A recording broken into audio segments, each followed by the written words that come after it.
ध्वनि बेटा, क्या तुम दिन भर फोन पर लगी रहती हो? आंखें खराब हो जाएंगी ना। पापा बस ये लास्ट लेवल। ये भैया गाड़ी रोको, गाड़ी रोको, गाड़ी रोको। अरे क्या हुआ? अरे भैया रोको ना, बताता हूँ।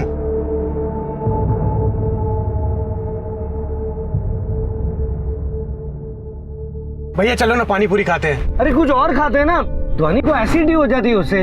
अरे कोई बात नहीं, एक खा लेगी तो कुछ नहीं होगा, है ना? भैया चलो ना। तुम लोग भी ना, चलो। चल चल ध्वनि आजा। आप लोग जाओ, मैं नहीं आ रही। ध्वनि चल ना। मम्मा आप खा लो। ध्वनि पक्का? हाँ पक्का। अच्छा ठीक है, मैं ना तेरे लिए पापड़ी चाट लेकर आती हूँ, वो तो खाएगी ना? हाँ पक्का। ठीक है।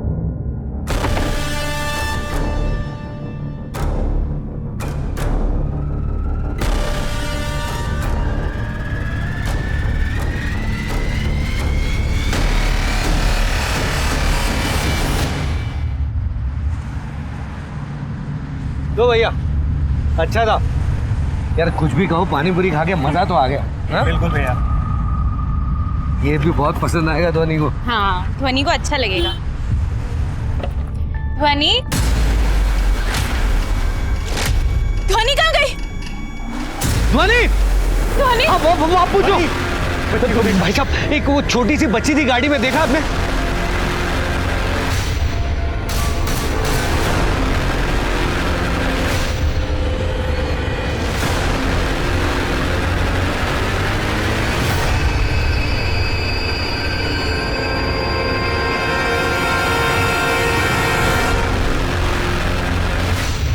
नमस्कार, आदाब। मैं अनूप सोनी क्राइम पेट्रोल सतर्क के ब्लैक हेडलाइंस अध्याय के आज के एपिसोड में आप सबका स्वागत करता हूं। 10 साल की ध्वनि पलक झपकते ही कहां चली गई थी? ध्वनि देसाई के माता पिता चाचा ने उसे ढूंढने की बहुत कोशिश की, लेकिन वो कहीं नहीं मिली। हार कर उन्होंने ध्वनि की मिसिंग कंप्लेंट गुजरात के शामलाजी पुलिस स्टेशन में करवाई। पुलिस ने ध्वनि को ढूंढने की मुहिम शुरू कर दी, पर ध्वनि जैसे न जाने कितने ही बच्चे हर साल गायब हो जाते हैं जिनका कुछ पता नहीं चलता। आखिर ये बच्चे कहां गुम हो जाते हैं?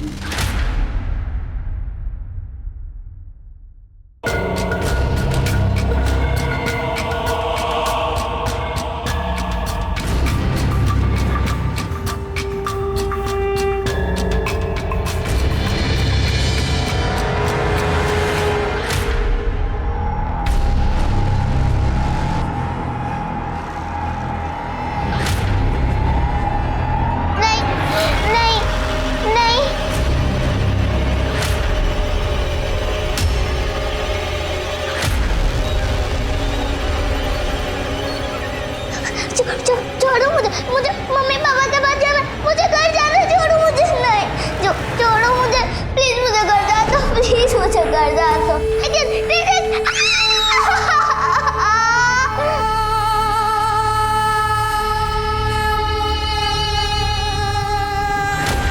9-10 साल की उम्र में मासूम बच्चियों को प्रथा के नाम पर जिस्म फरोशी के लिए तैयार किया जा रहा था, और उन्हें तैयार करने के लिए वो पाप का इंजेक्शन था हार्मोनल इंजेक्शन। वो हार्मोनल इंजेक्शंस जो गाय भैंसों से ज्यादा दूध निकालने के लिए या फिर फलों और सब्जियों को अननेचुरल तरीके से विकसित करने के लिए इस्तेमाल किया जाता है। इन इंजेक्शंस के बार बार इस्तेमाल से ये मासूम नाबालिग बच्चियां जवान लड़कियों जैसी दिखने लगती हैं, और फिर कच्ची उम्र में इन्हें देह व्यापार में धकेल दिया जाता है। खेलने कूदने और पढ़ने लिखने की उम्र, छोटे छोटे सपने संजोने की उम्र, हर फिक्र को मिट्टी के खिलौनों में भुला देने की उम्र में इनका जीवन एक दर्द भरा हादसा बनकर रह जाता है। कहां थी ध्वनि? और ध्वनि के अलावा वो बाकी 2 लड़कियां कौन थी? क्या थी उनकी कहानी?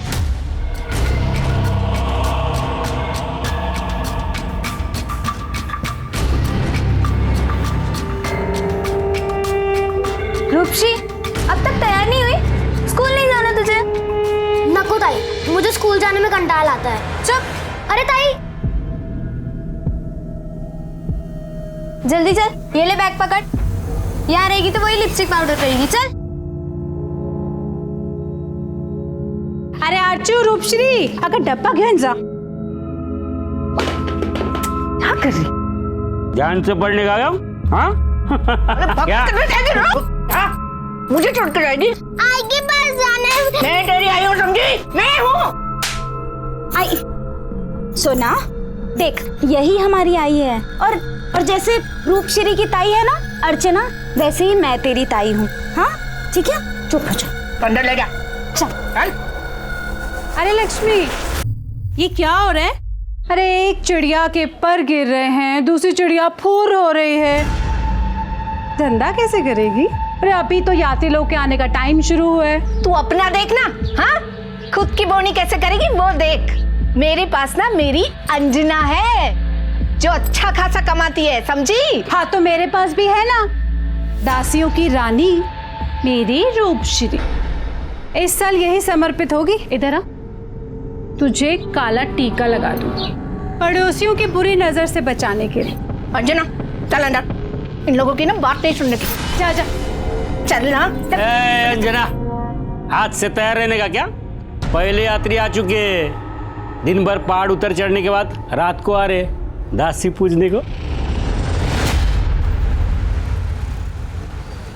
सर 10 दिन हो गए, मेरी बेटी का कुछ पता लगा? आपकी बेटी को ढूंढने की हम पूरी कोशिश कर रहे हैं। उसका फोटो भी सर्कुलेट किया है और सारे खबरियों को भी एक्टिव किया है। आप धीरज रखिए, जल्दी मिल जाएगी आपकी बेटी।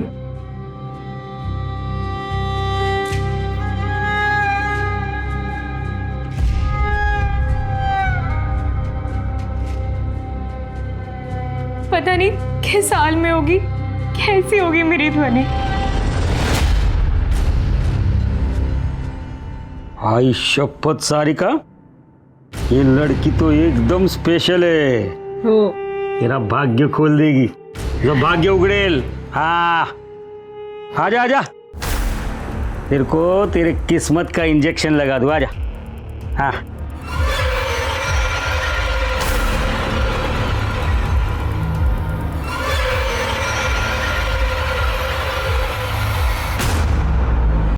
रोक। क्या? नहीं नहीं। हाँ अरे वो रूपश्री मजे से इंजेक्शन लेके औरत बन गई है, और ये है कि इसके बदन में कोई असर ही नहीं हो रहा है। रुक जा, तुझे दिखाती हूँ भी। तेरी बाहर निकल, बाहर निकल, बाहर निकल बोला ना। मुझे गुस्सा मत दिला, बोल देती हो। अरे आई, अभी सुबह ही तो इंजेक्शन लगाया था उसको। इतना इंजेक्शन लगाएगी तो मर जाएगी वो। तू चुप कर, मरती है तो मर जाए। और तू इधर क्या कर रही है? तू धंधे पे जा वरना मैं तेरे को मार डालेगी। तू निकल निकल। अरे मौसी, जबरदस्ती कैसा लग करते हैं? पहले उसको कुछ सिखा ना। अरे मेरी जान, इधर था तू। मैं तो इधर ही छू। बुढ़िया चल इधर आ। क्या रे, फोकट में चिपकम चिपके नहीं करने का, समझा ना? यात्री लाए हो मौसी, पहले बोलने का ना। अंदर आ जाओ बाबू। चल लेके जैसे जाओ। चलो साहिब। चल नहीं। चल अंदर, ताई क्या कर रहे हैं अंदर जाके देख। चल सीख। अरे जल्दी करो साहिब। चल अंदर। दरवाजा खोलो, दरवाजा खोलो। अरे क्या साहब, छोड़ो ना उसको, ट्रेनिंग पीरियड चल रहा है उसका। देखेगी नहीं तो सीखेगी कैसे? हाँ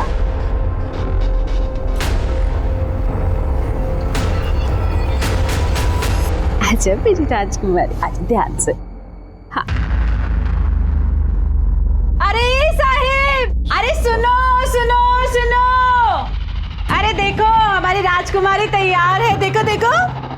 ये देखो, है ना एकदम झक्कस। हाँ, दासी भोग लगाने को तैयार है।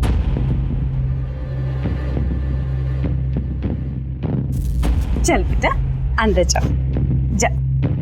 ओ तात्यानु, इसके ऊपर पहाड़ी वाली देवी का आशीर्वाद है।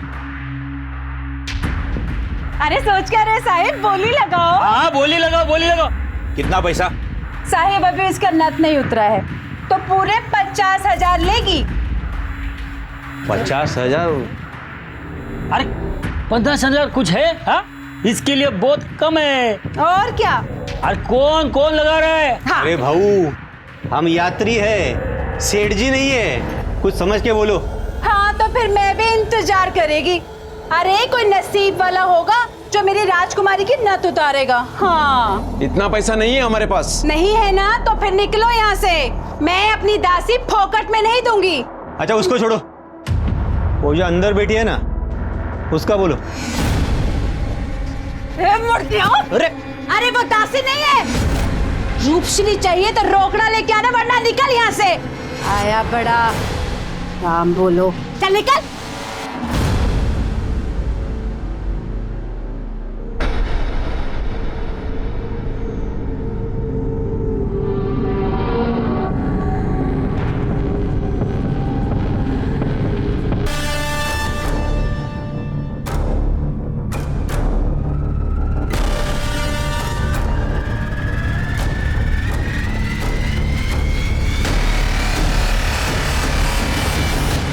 आप ये सब देखकर हैरान हो रहे होंगे कि यहाँ हो क्या रहा है।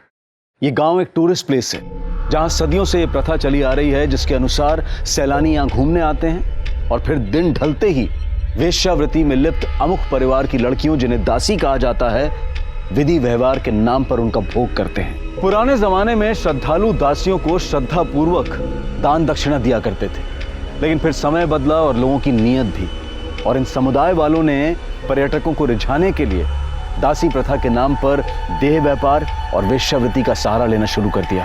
लेकिन क्या कुप्रथा के नाम पर यहाँ सिर्फ इतना ही अपराध हो रहा था, या फिर इस जुर्म की जड़ें कहीं दूर तक फैली हुई थी?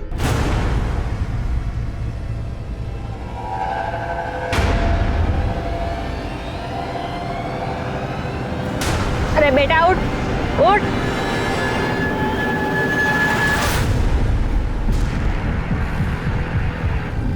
क्या मतलब किसकी है? सुबह से पड़ी है ऐसी। हाँ सुबह से आपने? हाँ मैं साफ करते हैं तभी देखा था उसको। पीछे हो, पीछे हो, आप लोग पीछे होइए, पीछे होइए आप लोग।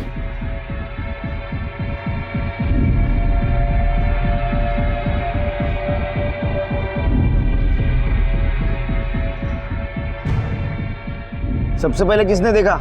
सब मैंने देखा। ये लड़की यहाँ की नहीं लगती है, मैंने सबसे पूछा लेकिन कोई इसे नहीं पहचानता। बच्ची की शक्ल से तो लग रहा है किसी अच्छे घर की है, और ये पास में बस स्टॉप भी है। कोल्हापुर की बस जाती है यहाँ से। ऐसा लगता है सिर के कातिल ने इसको मार के यहाँ फेंक दिया और बस से निकल गया। वैसे सर इस लड़की से मिलती जुलती कोई भी मिसिंग कंप्लेंट हमारे पुलिस स्टेशन में नहीं है। हो सकता है किसी और पुलिस स्टेशन में हो, पता करता हूँ। ये देख रहे हो, इसको किसी ने इंजेक्शन दिया है।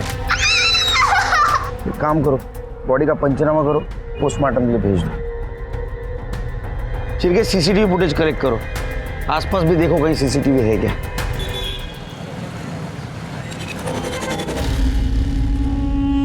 देखिए, आप लोगों को बार बार पुलिस स्टेशन आकर के परेशान होने की जरूरत नहीं है। आपकी बेटी के बारे में जो भी कुछ पता चलेगा मैं सामने से फोन करूंगा।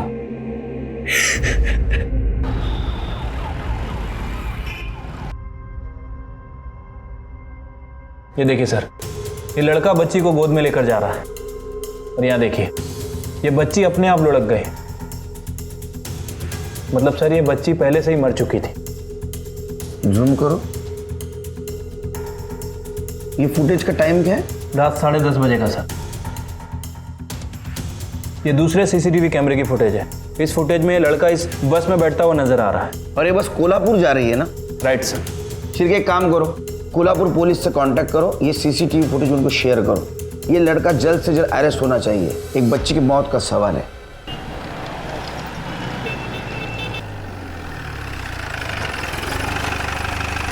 सर कोल्हापुर से उस लड़की का कुछ पता चला?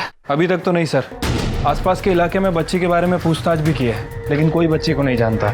एक काम करो शिरके, उसका फोटोग्राफ आसपास के पुलिस स्टेशन में सर्कुलेट कर दिया। यस सर, लेकिन उस बच्ची की डिटेल से मिलती जुलती मिसिंग कंप्लेंट कहीं भी फाइल नहीं हुई है। फिर भी ये लड़की आसपास के डिस्ट्रिक्ट की होगी। एक काम करो, महाराष्ट्र पुलिस के वेबसाइट पे जाओ और मिसिंग सेक्शन में इसका प्रोफाइलिंग करो। सर ये रही पोस्टमार्टम रिपोर्ट बच्ची की। 10 साल की लड़की के साथ रेप हुआ? सर मैं पोस्टमार्टम करने वाले डॉक्टर के साथ ही थी। उनका कहना है कि बच्ची के साथ एक बार नहीं कई बार रेप हुआ है, और इंटरवल में हुआ है। और ये क्या है? जानवरों को दिए जाने वाले इंजेक्शन उसको दिए गए थे, ऑक्सीटॉक्सिन। Yes sir. और इतना ही नहीं, मौत की वजह रेप का ट्रॉमा, ब्लड लॉस और इंजेक्शन का ओवरडोज है। सर रिपोर्ट में यह भी मेंशन है कि उसकी मौत रात 9:30 से 12:30 बजे के बीच में हुई, और बच्ची की बॉडी हमें नेक्स्ट डे मिली। मतलब उस लड़के ने उस बच्ची को जब दुकान के पीछे छोड़ा, शायद वो मर चुकी थी सर। लेकिन शिरके, जानवरों वाला हार्मोनल इंजेक्शन इस लड़के को किसने और क्यों दिया होगा? सर मुझे लगता है कि मामला दासी प्रथा वाली बस्ती से कनेक्टेड है। दासी प्रथा वाली बस्ती? सर एक्चुअली ये लोग अपनी नाबालिग बच्चियों को ये हार्मोन्स का इंजेक्शन देकर उन्हें बड़ा करके उनसे देह व्यापार करवाते हैं। और ये सरेआम चल रहा है, हम लोगों को पता है, फिर भी हम कुछ नहीं कर सकते। सर पुलिस ने कई बार एक्शन लेने की कोशिश की, हम लोगों ने भी बहुत बार ट्राई किया, लेकिन हर बार ऊपर से प्रेशर आ जाता है। प्रथा का मामला है सर। प्रेशर का नतीजा क्या निकला? सामने है, एक 10 साल की लड़की के साथ रेप होता है, उसकी मौत होती है, वो भी हमारे पुलिस स्टेशन के एरिया में। तो इसके जिम्मेदार कौन है? हम। एक काम करो, उस बस्ती का सर्च वारंट निकालो और जिसके भी घर में सिरिंज मिले वही इस लड़की का कातिल है। सर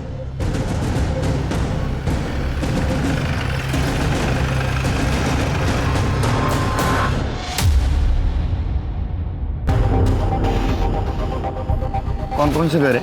सर इस गली में 2 घर हैं और घर के बाहर गुड़िया लटकी हुई है। निशानी है उस घर में देह व्यापार की, और एक घर पिछले वाली गली में। ये देखिए, एक तो ये है और एक ये खड़े भी हैं लोग। ये दोनों घर तपासा। चलो। क्या नाटक है?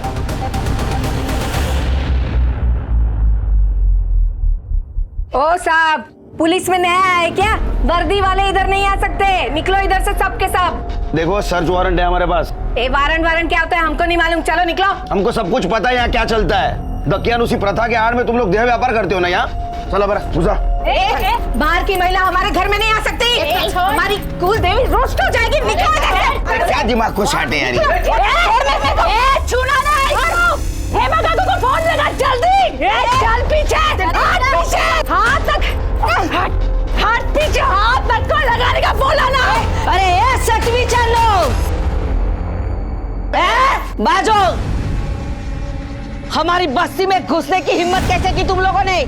ये क्या नाटक है? हाँ, ये नाटक वाटक कुछ नहीं बोलने का, सीधा निकल चलने का। चलो निकला। हमारे पास सर्च वारंट है, हमको सर्च करने दो। ये क्या होता है रे? तुम लोग को मालूम है क्या बोल रहे हैं? हमको ऐसा कुछ भी मालूम नहीं, निकलने का। चलो हमको जाने दो अंदर, तलाशी लेने दो। साहब एक बार नहीं बोला ना, समझता नहीं है। देखो अगर तुम लोग नहीं गया ना तो मैं रॉकेट डाल के जला के लेगी। हाँ कोई नाटक मत करो ये। अरे क्या कर? निकलो। अरे उसको रोको। अरे साहब आप लोग जाओ ना। अरे क्यों रुका है? ये ले हम मचीज ले, जला डाल, खुद को जला डाल। अरे समझो उनको। सर चलते हैं, यहाँ से मामला बिगड़ जाएगा, बाद में देख लेंगे। ऐसे समुदाय किसी आपराधिक ग्रुप से कम नहीं होते। इन्हें पता होता है कि पुलिस ऑफिसर जब ड्यूटी पर होता है, वर्दी में होता है, तो उस पर कई किस्म की बंदिशें होती हैं, जिसका ये लोग भरपूर फायदा उठाते हैं। लेकिन पुलिस के पास भी ऐसे लोगों से निपटने के अपने तरीके होते हैं, और जब सीधी उंगली से घी नहीं निकलता तो पुलिस कई बार अनऑफिशियल तरीके भी अपनाती है, वो भी बिना वर्दी के। और तब बड़े से बड़ा बदमाश भी ये समझ जाता है कि अब उसकी खैर नहीं। और वो बस्ती वाले भी जानते थे कि पुलिस वर्दी उतार कर जब आती है तो वो किसी की नहीं होती। इस बच्ची को देखा है? नहीं साहब, ये अपने इधर की नहीं है। और इसे? नहीं साहब। जानते भी तो तुम नहीं बताते, तुमसे यही उम्मीद थी।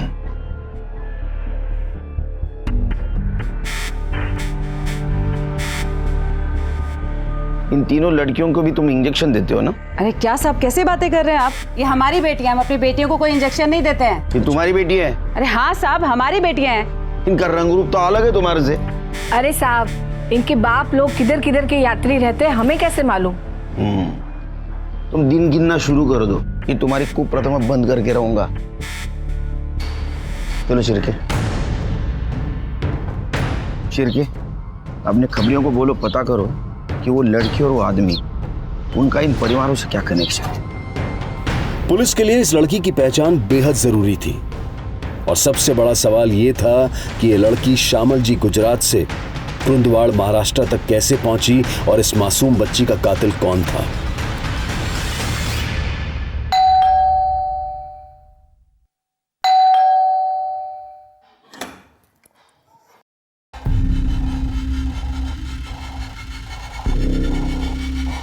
अब क्या है? तो तुम अनंत को नहीं जानती? नहीं। झूठ बोलने से पहले एक बार दोबारा सोच लो। साहब झूठ नहीं बोलते तो क्या करते साहब? इतने सब लोगों के सामने हम कैसा बताते? वो जो लड़का है ना आनंद, वो हमारी बेटी के लिए यात्री लाता था और हमारी बेटी को लेके भाग गया। वो लड़का हत्यारा है, रेपिस्ट है। अगर भैया हमारी बेटी का कैसा होगा अभी? अरे देवा, कहाँ रहता है? कुछ तो ठिकाना पता होगा ना उसका? नहीं ना, साहब, अब ऐसे लोगों का कोई ठिकाना होता है क्या? इस बच्ची का फोटो देखो, कभी आया था वो इस बच्ची के साथ यहाँ पर? नहीं साहब, ये बच्ची को तो हमने कभी भी नहीं देखा और ना आनंद के साथ देखा। हम तो वैसे ही परेशान है अपनी बेटी के लिए। अगं तर रडून काय उपयोग होणार आहे का? हाँ काय होणार आहे?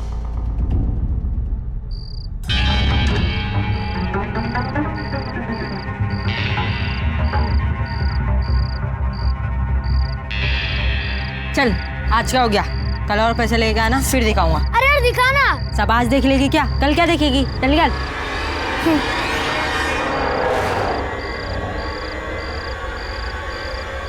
सोना को भी दिखाना ये। मुझे क्या मिलेगा?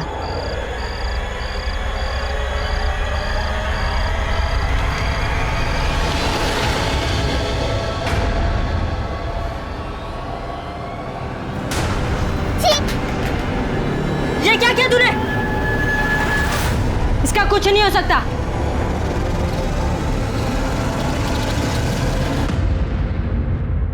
हाँ मात्रे, ठीक है, मैं कांस्टेबल भेज रहा हूँ, आप उसे हैंड ओवर कर दीजिए। ओके, मैं चेक कर लेता हूँ। सर, कोल्हापुर में अनंत का पता चल गया है और उसके साथ एक लड़की भी है। सर, ये लड़की हेमा की बेटी है।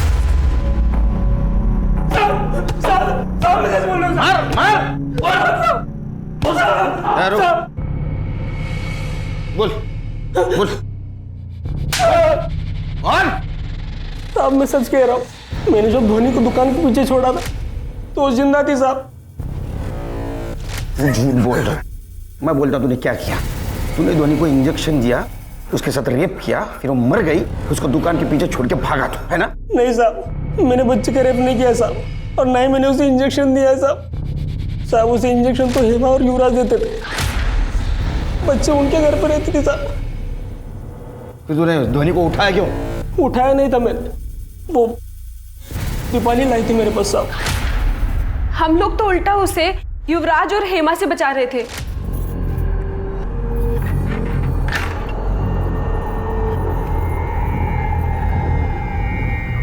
प्लीज दीदी मुझे जाने दो, प्लीज धोनी ठीक है चल। और फिर उसके बाद मैं उसे अपने साथ लेकर अनंत के पास गई।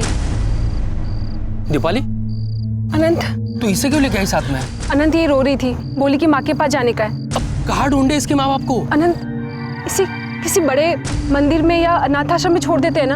अनंत अगर वहां रहेगी ना तो इसे या तो मेरे जैसा बना देंगे या किसी को बेच देंगे।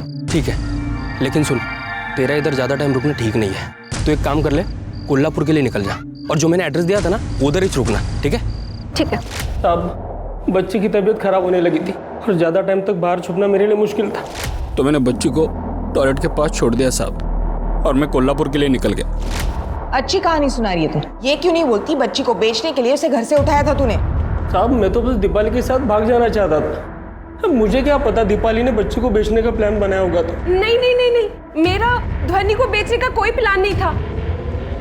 वो ना जरूर उस अनंत का होगा, तभी उसने मुझे पहले कोल्हापुर भेज दिया। मैंने ना ही बच्ची को बेचने की कोशिश की, ना ही उसे इंजेक्शन दिया और ना ही उसका रेप किया साहब। मैं सच कह रहा हूँ साहब, मैंने कुछ नहीं किया।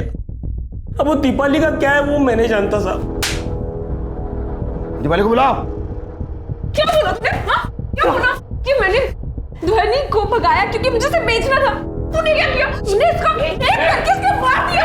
ये मैंने कुछ नहीं किया। इसके माँ बाप को बुलाओ, हेमा और युवराज को, सब सच्चाई का पता चल जाएगा। वो मेरे माँ बाप नहीं है। मतलब? उन्होंने मुझे 10 साल की उम्र में खरीदा था, जैसे ध्वनि को खरीदा। वो सिर्फ दुनिया के सामने मेरे माँ बाप होने का नाटक करते हैं। किससे खरीदा था? साहब ये तो हेमा और युवराज जी आपको बता सकते हैं। साहब माफ कीजिए साहब, हमने झूठ बोला आपसे।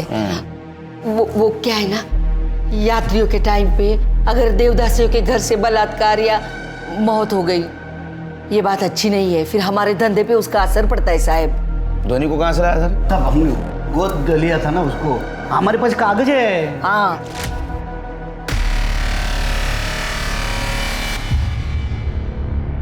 अरे बेटा, रटने का नहीं, काज नहीं करने का, मैं है ना। उसको वेश्यावृत्ति में उतारने के लिए इंजेक्शन दे रहा था ना तू? नहीं साहब, कौन बोला? क्या क्या सबूत क्या आपके पास? हमने इंजेक्शन दिया है करके। मैं झूठ नहीं बोला, खरं सांगतो साहब। चाहिए तो आप हेमा को पूछो ना साहब। हाँ साहब, जब ये उस पोरगी को लेके आए ना घर पे, मैं तो बहुत खुश थी। अरे हेमा, अरे जल्दी बाहर आ जा। अरे जल्दी आ, जल्दी। ये देख, देवी आई है, देवी। अगं भैया, कितनी सुंदर है ये लड़की। मुझे मम्मी पापा के पास जाना है। जाना, हाँ जाना, पर पहले मेरे को तेरी सेवा खातिर तो करने दे।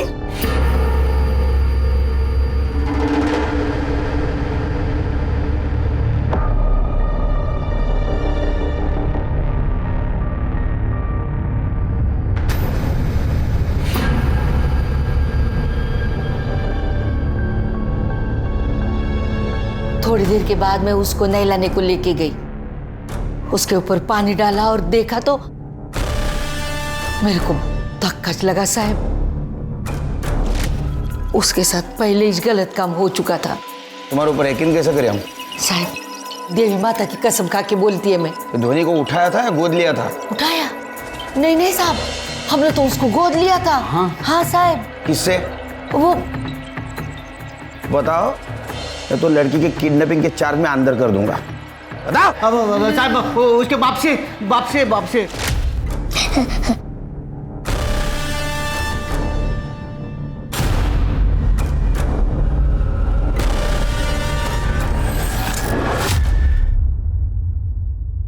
सर, ये मनसुख पटेल है। 7 स्टेट्स की पुलिस इसे ढूंढ रही है। सर, पेशे से ह्यूमन ट्रैफिकिंग, चाइल्ड ट्रैफिकिंग, इन्हीं सब चीजों में इन्वॉल्व है। मतलब ये सिर्फ कैरियर है, असली माँ बाप कोई और है? हो सकता है सर, किसी ने मनसुख पटेल को बच्ची बेची हो और मनसुख पटेल ने इन्हें बेच दी। मतलब ये समाज लड़कियों को खरीदता है, लेकिन पुलिस की डर की वजह से एडॉप्शन का नाटक करता है। राइट सर, आजकल ये फैशन हो गया है वेश्यावृत्ति का, और वैसे भी इन लोगों की प्रथा के हिसाब से ये लोग सिर्फ अपनी बच्चियों से वेश्यावृत्ति करवाते हैं। शिरके, देखो तो इस प्रथा के आड़ में जो जुर्म हो रहे हैं उसकी जड़ें कहाँ तक फैली हुई है। ये मनसुख पटेल हमें लड़कियों के असली माँ बाप तक पहुंचा सकता है। एक काम करो, स्टेट पुलिस को कांटेक्ट करो और अपने खबरों को एक्टिवेट कर दो। ये मनसुख पटेल जहाँ भी होगा ना, उसको उठाओ। सर, ये धुनी देसाई नाम से तो गुजराती लगती है, और मुंबई में बहुत सारे गुजराती रहते हैं। मैं काम करता हूँ, मुंबई पुलिस से कांटेक्ट करता हूँ। गुजरात पुलिस को भी करो। जी सर, इस दीपाली और आनंद का क्या करना है? जब तक ये केस सॉल्व नहीं होता उनको क्लीन चिट नहीं दे सकते हम। हेलो, मैं सब इंस्पेक्टर देवन पटेल शामलजी पुलिस स्टेशन गुजरात से बोल रहा हूँ। आपने जिस बच्ची की फोटो शेयर की थी, उसकी मिसिंग कंप्लेंट हमारे पुलिस स्टेशन में पिछले 15 दिन पहले उसके माँ बाप और उसके चाचा ने दर्ज करवाई थी। ठीक है, आप कुरुंदवार आके बच्ची की बॉडी कलेक्ट कर लीजिए। ओके।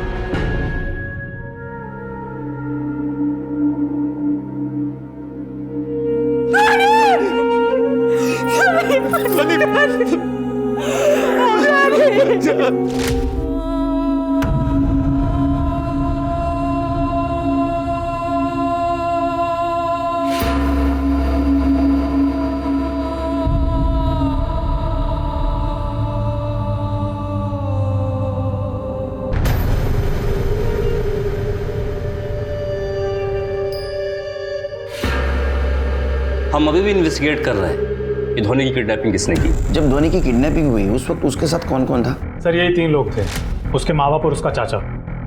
किसी को कुछ पता नहीं चला, कोई शोर नहीं हुआ। सीसीटीवी में कुछ मिला? नहीं सर, वहाँ पर कोई सीसीटीवी कैमरा नहीं है, और जो है वो चालू नहीं। किडनैपिंग के वक्त कोई शोर नहीं, कुछ नहीं, इसका मतलब धोनी किसी जान पहचान वाले के साथ ही नहीं किए। या फिर उनका ध्यान खाने पीने में लगा होगा और किसी बाहर वाले ने किडनैप कर लिया हो। भैया चलो ना, पानी पूरी खाते हैं। तुम लोग भी ना, चलो। चल धोनी आ जा। आप लोग जाओ, मैं नहीं आ रही।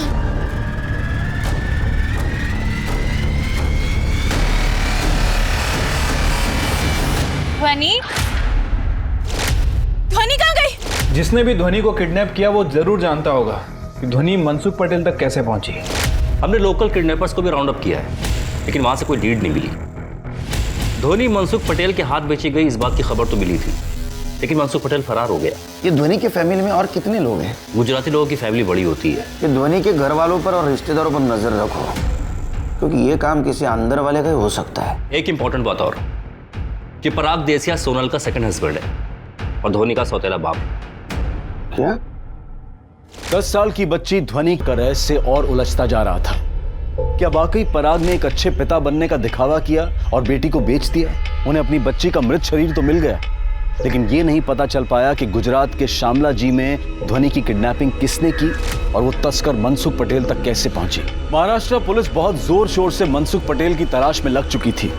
इन मासूमों को दलदल में धकेलने की सजा उसे जरूर मिलनी थी, लेकिन कुरुंदवाड़ में कुप्रथा के नाम पर जिस्म फरोशी के कारोबार में कोई रुकावट नहीं आई। और फिर अचानक इस समुदाय के इर्द गिर्द एक ऐसी घटना घटी कि पुलिस सख्ते में आ गई और ये केस ब्लैक हेडलाइंस बनकर सुर्खियों में छा गया।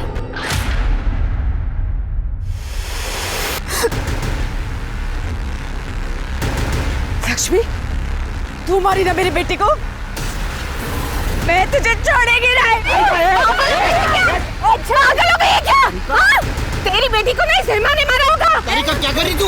एक तो तेरे पैसे लेगी, ऊपर से तेरी बेटी को भी मार डाला। हाँ? इनका वेट लगने का तुला सोच।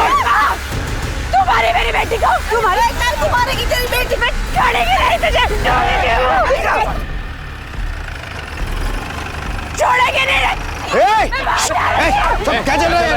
क्या चल रहा है? सब इन लोगों ने मेरी बेटी को मार डाला साहब। किसने मारा? सब ये लक्ष्मी साहब, और ये हेमा, और ये युवराज साहब, साहब इन तीनों ने मिलकर मेरी बच्ची को मार डाला साहब।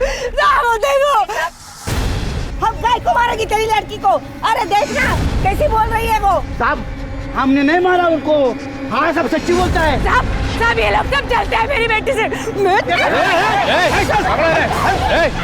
चलो, साइड में लेके जाओ, चलो लेके चलो पीछे, चलो दूर। छोड़ेगी नहीं हेमा, लक्ष्मी में मार डालेगी। सर इसकी हालत देखकर तो लग रहा है कि किसी पत्थर से इसके सर पे वार किया गया।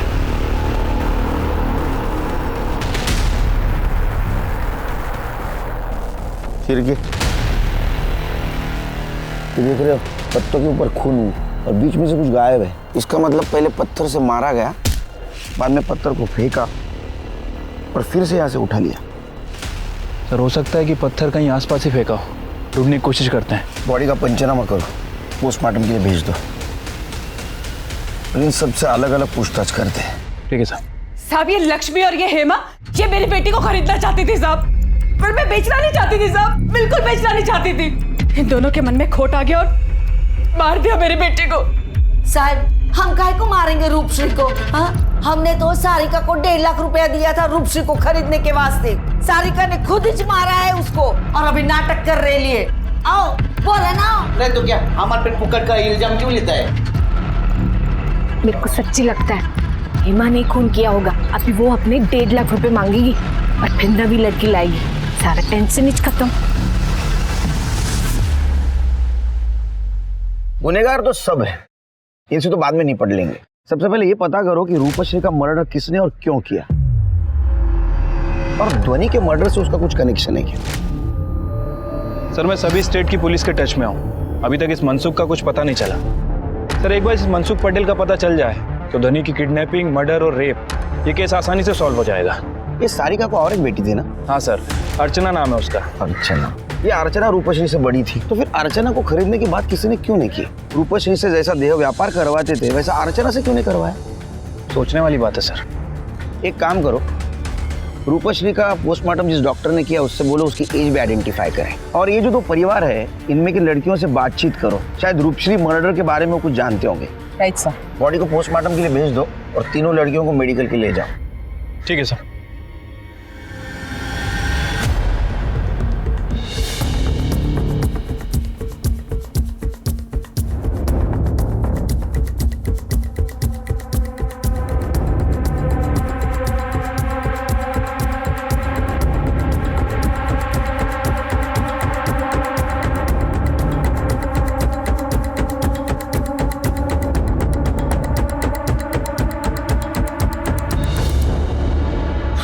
मैं हूँ प्रेग्नेंट, तो इसमें कौन सी बड़ी बात हो गई? बड़ी बात यह है कि ध्वनि आपकी पहली शादी से बेटी थी और अभी आपका अपना बच्चा होने वाला है। हो सकता है कि आपके हस्बैंड की सोच में कोई बदलाव आ गया हो, या अब उन्हें ध्वनि एक प्रॉब्लम सी नजर आने लगी हो। साहब अगर मुझे ध्वनि से कोई प्रॉब्लम होती तो शादी से पहले होती, लेकिन मैंने तो शादी के बाद भी ध्वनि को अपने दिक्रे के रूप में स्वीकार किया साहब। और हर रिश्ता खून का नहीं होता है, कुछ मन का भी होता है। फिर ऐसा कैसे हो सकता है कि सरेआम ध्वनि गायब हो गई आप तीनों के सामने और आप तीनों को कुछ खबर नहीं हुई? मुझे तो लगता है कि आप दोनों भी इस किडनैपिंग में शामिल हैं। एनफ इंस्पेक्टर, आप इंक्वायरी के नाम पर कुछ भी नहीं बोल सकते। आपको चाहे जितना भी बुरा लगे, लेकिन जब तक मैं सच नहीं ढूंढ लूंगा आपको बार बार पुलिस स्टेशन बुलाता रहूंगा। सर बार बार पूछने से मेरा बयान नहीं बदलेगा। मैंने ना ही भैया और ना ही भाभी की हेल्प की है। सर मैं दोनों के साथ पानी पूरी खा रहा था। मैं कैसे ध्वनि का किडनैप करूंगा या करवाऊंगा? सर रूपश्री की पीएम रिपोर्ट। ये रूपश्री को भी हार्मोनल इंजेक्शन दिया गया था, ऑक्सीटॉक्सिन, और इसकी उम्र भी ध्वनि की तरह 10 साल की थी। चिरके ये लोग तो बिंदास इंजेक्शन का इस्तेमाल छोटे बच्चों के ऊपर कर रहे हैं, हाँ, और उनके शरीर का और दिमाग का इस्तेमाल अपने फायदे के लिए कर रहे हैं। सर लेकिन एक अच्छी बात है, रूपश्री के साथ कोई भी सेक्सुअल एक्टिविटी नहीं हुई है। तो मर्डर की वजह भी यही हो सकती है, क्योंकि उसको भी वो मार्केट में उतारने वाले थे। सर ये रही अर्चना, अंजना और सोना की मेडिकल रिपोर्ट्स। अर्चना को इंजेक्शन नहीं दिया जा रहा था, लेकिन सोना को इंजेक्शन दिया जा रहा था। यस सर, अर्चना की उम्र 15 साल है, जबकि अंजना की उम्र 26 साल है। वो डीएनए टेस्ट का क्या हुआ, करवाया? यस सर, डॉक्टर ने अर्चना और रूपश्री और साथ में सोना और अंजना का डीएनए टेस्ट किया है।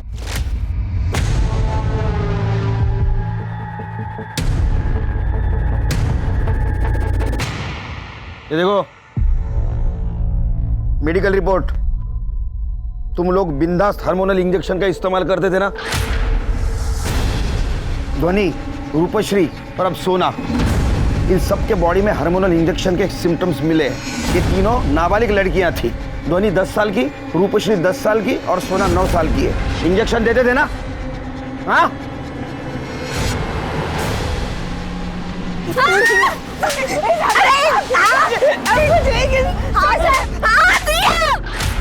हमने इंजेक्शन दिया। अरे नहीं देते तो हमारी रोजी रोटी का क्या होता? और ये प्रथा है हमारी, कुलदेवी रूठ जाती जो नहीं करते। कुलदेवी तुम्हारे कान में आके बोलती थी क्या? दूसरों के बच्चों का इस्तेमाल करो, अपने बच्चों को बचा के रखो। साहब ये क्या कह रहे हैं आप साहब?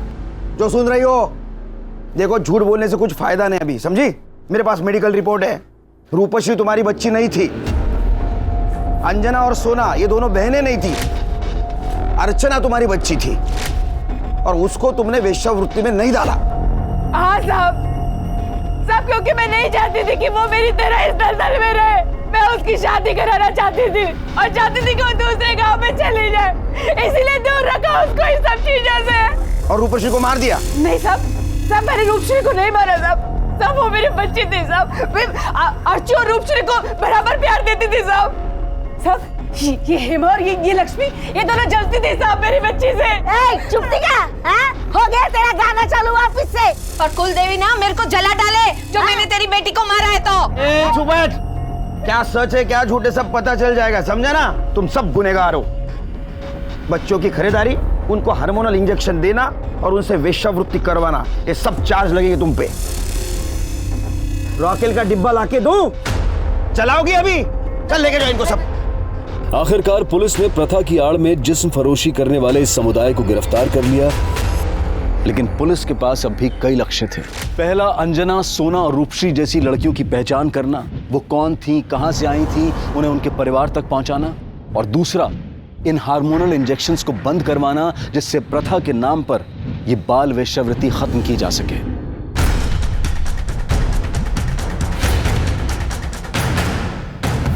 पुलिस ने समुदाय के सभी घरों में रेड डालकर इंजेक्शंस बरामद किए और इसी रेड के दौरान उन्हें खून लगा एक पत्थर मिला। सर अंदर ये पत्थर मिला है, खून लगा हुआ है सर इसमें। शिरके, फॉरेंसिक को भेज दो इसको और आधार कार्ड से फिंगरप्रिंट वेरीफाई करके देखो। सर पत्थर पे जो ब्लड मिला था वो रूपश्री के ब्लड से मैच करता है। ये रही उसकी रिपोर्ट। पत्थर पे किसी के फिंगरप्रिंट मिले? हाँ सर, यहाँ मेंशन है।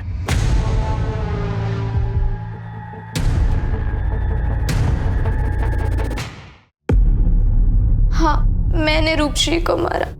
क्यों? अब तो दासी बनने की तैयारी शुरू कर दे। चल रोहित वीडियो दिखा इसको। मैं दासी क्यों बनूं? आई तूने ही कहा था ना मैं तेरी बेटी हूँ, मुझे ये सब करने की कोई जरूरत नहीं है। हाँ कहा था, पर तब रूपश्री हमारे साथ रहती थी। अब हम उसे हेमा काकी को बेच रहे हैं। पूरे 1.5 लाख मिलेंगे इसके। अरे सोच जरा, ये 1.5 लाख रुपए और फिर तू भी तो कमाएगी, हम लोग कितने अमीर हो जाएंगे, है ना? फिर माँ ने मुझे जबरदस्ती सागर के साथ प्रैक्टिस के लिए सुलाया। मैंने तभी सोच लिया अगर रूपश्री नहीं बिकती तो मेरा कुछ बुरा नहीं होता। रूपश्री ने मेरी जिंदगी खराब की, मैंने उसे मार दिया। रूपश्री कल तू जा रही है ना, तो तुझे एक गिफ्ट देना है। गिफ्ट? हाँ। ताई बताओ ना गिफ्ट कहाँ है? ताई ताई ताई ताई ये क्या कर रहे हो ताई? और वो पत्थर हमारे हाथ लग गया। देखो बेटा, अपराध तो तुमने किया है और इसके लिए तुम जिम्मेदार हो, वैसे ये सिस्टम भी जिम्मेदार है। अगर तुम्हारे समाज में ये कुप्रथा नहीं होती तो आज शायद तुम कातिल नहीं होती। इस केस से चाइल्ड ट्रैफिकिंग के एक बड़े नेक्सस का पर्दाफाश हुआ। प्रोस्टिट्यूशन ना के बराबर हो गया और उसे भी पुलिस पूरी तरह से खत्म करने के लिए तटस्थ है। बस कुछ एक विडंबना रह गई। अंजना के माता पिता ने उसे फिर से नहीं अपनाया और सोना के माता पिता का कुछ पता नहीं चला। उनकी तलाश अब भी जारी है। हेलो। हाँ सुनील जी, सारे पर्सनल एंगल खंगाल लिए हैं लेकिन कुछ नहीं मिला। मेरे पास एक खबर है, ये मनसुख पटेल का पता चल चुका है और मेरा पीएसआई उसको कुरुंदवाड़ लेके आ रहा है। तब तक तुम एक काम करो, जिसने भी बच्ची को बेचा होगा उसको मनसुख पटेल ने पैसे दिए होंगे। बच्ची की फैमिली और फ्रेंड्स उनके बैंक स्टेटमेंट चेक करो। अगर किसी के अकाउंट में मेजर ट्रांजैक्शन हुआ है या कोई मूवमेंट हुई है तो जरूर उसी ने कुछ गड़बड़ की होगी। ओके।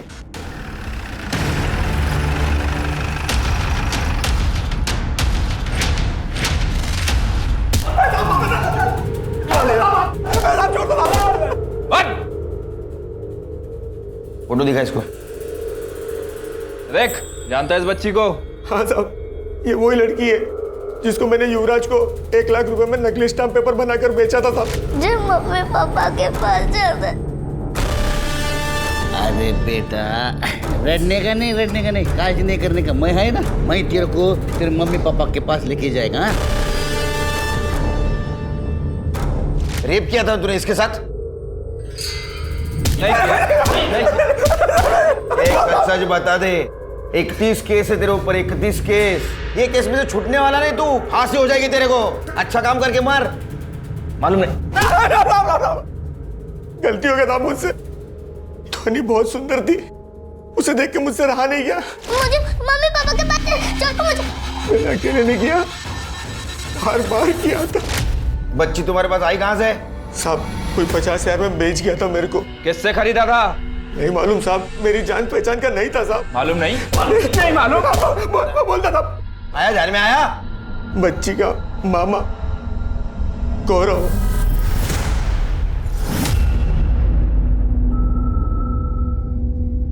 हाँ ये सच है, मेरे कहने पर ही गौरव ने ध्वनि को मनसुख पटेल को बेच दिया। अरे ध्वनि बेटा, मामा आप? तुम लोग अहमदाबाद घूम कर आ गए?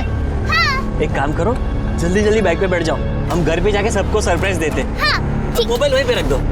ठीक है। आ जाओ। फिर मैं ध्वनि को चुपके से वहां से लेकर चला गया, उसे बेहोशी का इंजेक्शन दिया और उसे लेकर मनसुख के पास चला गया। लड़की तो अच्छी है। क्यों? क्योंकि मैं नहीं चाहती थी कि मेरे पीते हुए गल की बुरी परछाई मेरे आने वाले बच्चे पर पड़े। मैंने सोचा हमेशा हमेशा के लिए अपने पास से अपना इक्वेशन तोड़ दूं, बस तोड़ दिया। नतीजा क्या निकला? तुम्हारा बच्चा अभी जेल में पैदा होगा, पति का प्यार छूट गया और एक बच्ची की मौत हो गई। ये सुनकर भी रूह कांप उठती है कि एक मां ने अपनी बेटी को बेच दिया, लेकिन ये अपराध करते वक्त सोनल के हाथ कांपे नहीं। जाते जाते हम बस इतना ही कहेंगे कि कुप्रथाओं को परंपरा समझकर उन्हें चलते रहने देना समाज के साथ नाइंसाफी है और इनसे मुक्ति समाज और प्रशासन दोनों की जिम्मेदारी है। अब मैं अनूप सोनी आपसे विदा लेता हूं। फिर मुलाकात होगी क्राइम पेट्रोल सतर्क के ब्लैक हेडलाइंस अध्याय में एक और नए केस के साथ। और याद रखें, क्राइम और आपके बीच में सिर्फ इतना फर्क है कि आप कितने सतर्क हैं। सतर्क रहें, सुरक्षित रहें।